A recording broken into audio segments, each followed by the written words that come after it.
बंगाल में ममता बनर्जी का किला ढह गया है।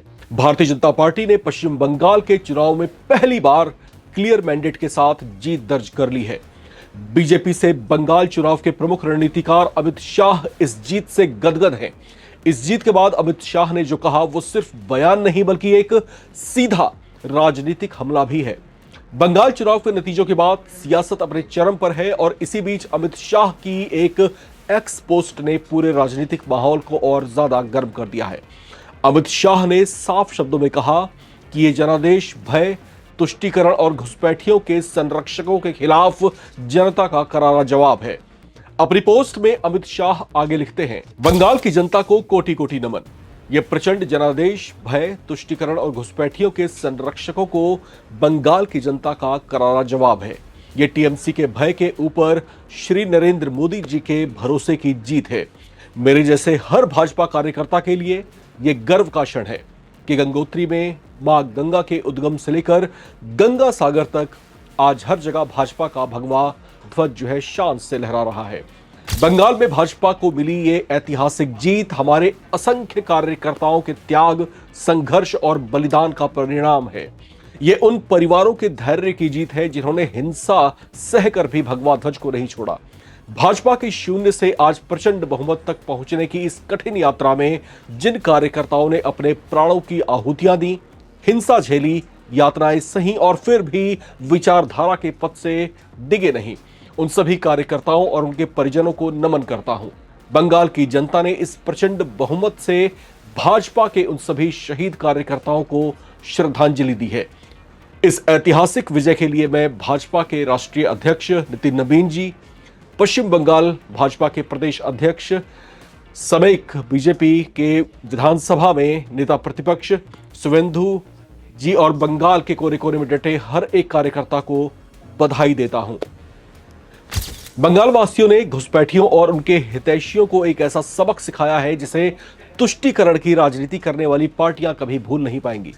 बंगाल ने जिन आशाओं और आकांक्षाओं के साथ मोदी जी के नेतृत्व पर यह विश्वास जताया कि हम निश्चित रूप से उन्हें पूरा करेंगे।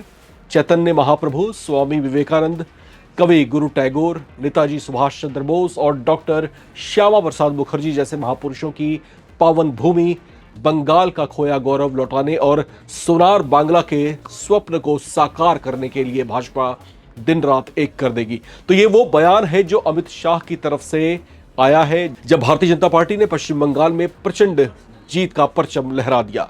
बंगाल विधानसभा चुनाव में बीजेपी की जीत तो हुई है, लेकिन बीजेपी के हिस्से ये जीत अचानक नहीं आई है। इसके पीछे बीजेपी के चाणक्य कहे जाने वाले अमित शाह की लंबी प्लानिंग और सटीक रणनीति भी है।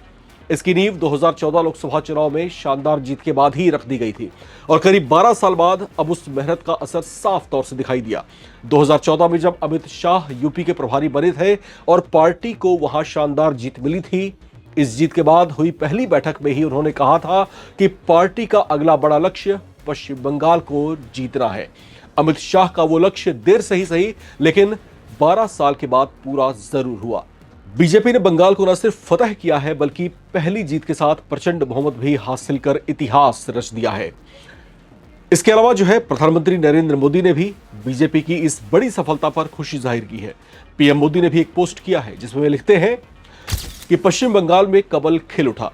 पश्चिम बंगाल विधानसभा के 2026 के चुनाव हमेशा याद रखे जाएंगे। जनता की शक्ति की जीत हुई है और भाजपा की सुशासन की राजनीति विजय हुई है। मैं पश्चिम बंगाल के प्रत्येक नागरिक को नमन करता हूं। जनता ने भाजपा को शानदार जनादेश दिया है और मैं उन्हें विश्वास दिलाता हूं कि हमारी पार्टी पश्चिम बंगाल के लोगों के सपनों और आकांक्षाओं को पूरा करने के लिए हर संभव प्रयास करेगी। हम एक ऐसी सरकार प्रदान करेंगे जो समाज के सभी वर्गों को अवसर और सम्मान सुनिश्चित करे। तो भारतीय जनता पार्टी की जो जीत हुई है पश्चिम बंगाल में, ये सिर्फ एक जीत के तौर से नहीं देखा जाए, ये जो है एक माइंडसेट को पलटने की सफलता भी कहा जाना चाहिए। क्योंकि पश्चिम बंगाल की जो राजनीति है, पश्चिम बंगाल के जो वोट कास्टर्स हैं, जो आम जनता है, वो जब किसी पार्टी के लिए, किसी विचारधारा के लिए एक मत कायम कर लेती है, एक मूड सेट कर लेती है, तो पश्चिम बंगाल की राजनीतिक इतिहास और जो चुनावी इतिहास रहा है इस बात का साक्षी है कि वो माइंडसेट इतनी जल्दी नहीं बदलता। कई दशक तक वहां पर लेफ्ट की सरकार रही है। उसके बाद जब ममता बनर्जी को मौका दिया गया तो ममता बनर्जी को 3 बार मुख्यमंत्री वहां की जनता ने बनाया।